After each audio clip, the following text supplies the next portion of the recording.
Hey everybody, welcome back to our neck of the woods. Got a little video here for you guys today about the Ram 2500. I figured the Banks Power Commander or Pedal Commander was popular enough that I might as well do another little unboxing here and another little product review.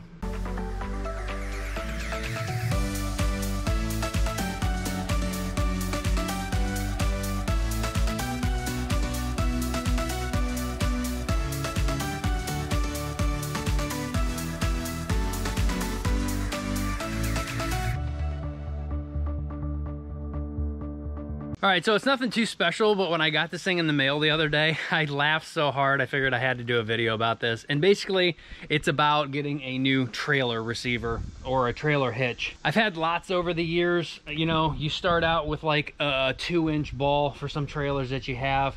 They usually come with these hollow receivers, and they don't basically do a lot. For example, this receiver here is a 3¼ inch drop, or if you turn it upside down, it's a 2-inch rise, and it's only rated at 5,000 pounds. So my trailer weighs over 2 grand, and if you put a car on that, like, you literally can't even tow anything with this thing. And this ball at 2 inches is only rated at 6,000 pounds. So this thing is pretty much junk.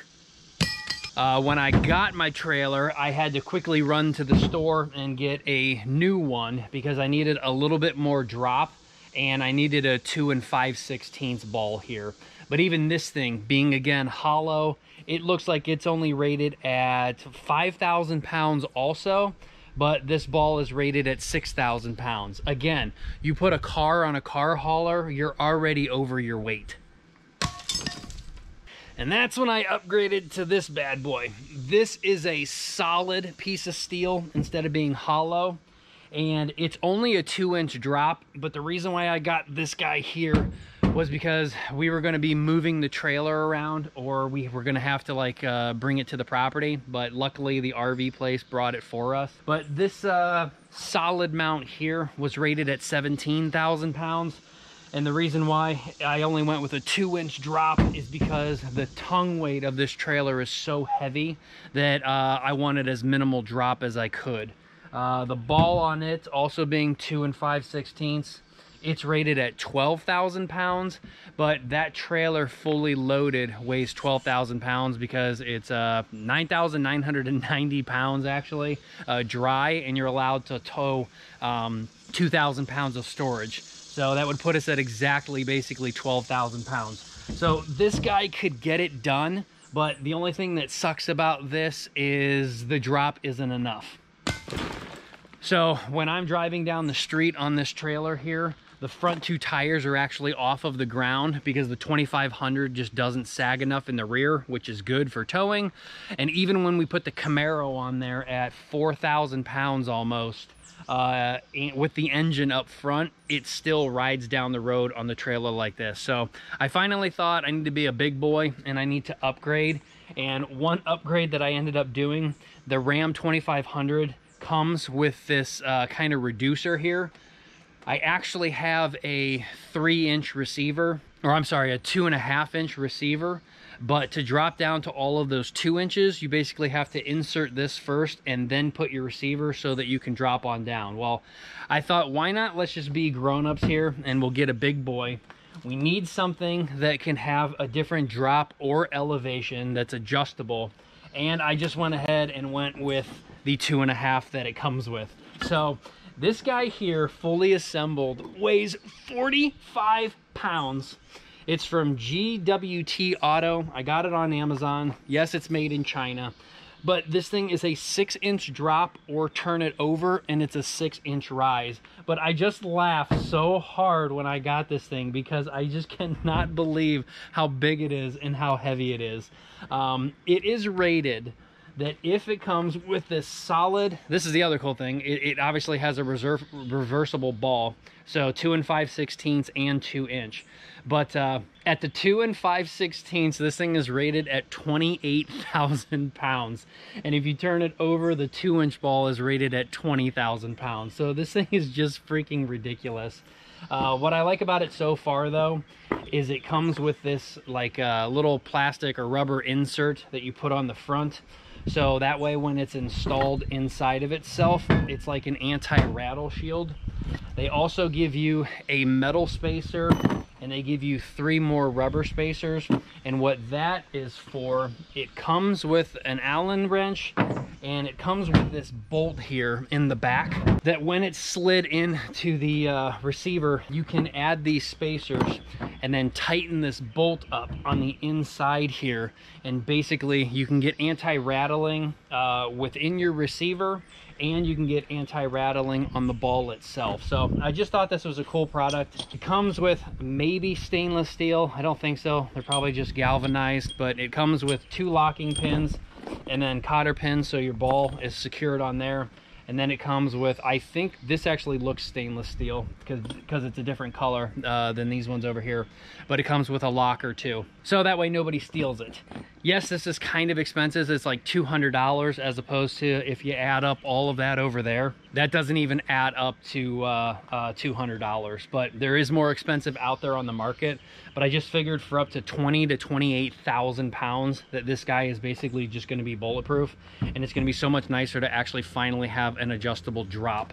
And we do need this, and we still do need the truck, because out here not only are we still going racing with our car, I do want to upgrade this trailer one day, because it's only rated at 7,000 pounds, or technically 5,000 pounds, because it weighs 2. So I can only tow about 5,000 pounds on that thing. I want to get basically like a 14 or a 16,000 pounder, because the Ram 2500 can tow up to 14,500 pounds. So we're missing out on a lot. And because our local rental place sold out because of Intel coming into town, they've literally tripled the prices on everything. So we have to go way further out to other rental places where they're still like kind of owned by mom and pops, and their rates are still normal. So like a 10,000 pound skid steer only costs you about $200 a day. But again, that's a 10,000 pound skid steer that you got to put on basically like a 14,000 pound trailer. When we paint the house here later this week, I also needed this guy, because we're going to be renting for now a 14,000 pound trailer. And the 4x4 off-roading lift, I think, weighs about 10 or 11,000 pounds. So we need something that could actually handle the weight, but we can adjust that height so that we're going down the road, we're going and we're towing nice and flat. So we'll be putting this guy to use right away, and we're going to be using it probably a lot. But I just figured finally it was an upgrade time. And again, this thing is just absolutely insane for how heavy it is and how big these welds are. And yes, it is made in China, but for the weight of that thing, I don't think we're ever going to be able to break it. So let's get this thing installed in here. The only thing I am going to do, use some white lithium grease. It just took me 20 minutes to take the old one out, due to the fact that I was using the solid one. This basically rust welded itself into the solidness of that, and I could not get it out. I had to hammer it completely for about 20 minutes. So even though this may look stainless steel, I am still going to go ahead and put grease all over that and lube it up, or if this thing gets stuck, you're kind of screwed. And actually, we're pretty rusty in here too now, so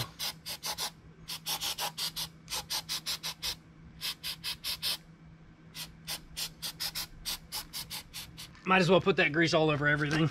All right, so this is what I was talking about. There is a lot of play, so this is probably bigger than 2.5, so that's why they come with that anti-rattle stuff.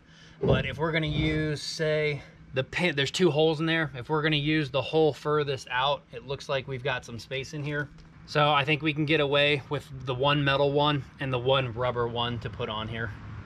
And that's already tight, so let's back this screw out a little bit, see if we can get it in a little bit more. And yeah, that looks like the hole's lined up. So this thing's gonna be nice that basically once I tighten that up, all the rattling is gonna be gone. All right, so we're locked in. Tighten that up a good amount. And now that basically takes all the play out of it. This pin was kind of loose, and now with it all crushed in there, the pin doesn't move back and forth now, or front to back, so this thing is completely solid.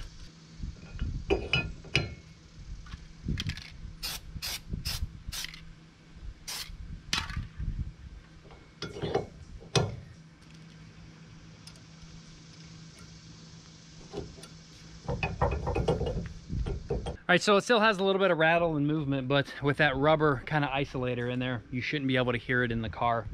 So that should work out sweet. So I don't know what else to say. If you guys definitely tow a lot like I do, and you're towing heavy stuff, even if you got a 1500, I would definitely look into at least spending a couple $100, because you're never gonna get your height right. And even though those things like are reversible, nobody wants to try and get a wrench on a nut that size and be able to take that out and like reverse this, because you have too much squat and you need to turn around and do that. So you might as well just upgrade in something like that you'll probably be able to use for a lifetime on every truck from here on out. So hopefully you guys like that. If you need one, you can pick it up on Amazon. I'll put the link down below. You don't have to go with this company. You can go with whatever you want, but I think that's definitely going to help us in our towing future. And it's the GWT Auto on Amazon from China, but that is a beefy mother. So until next time, take care, guys.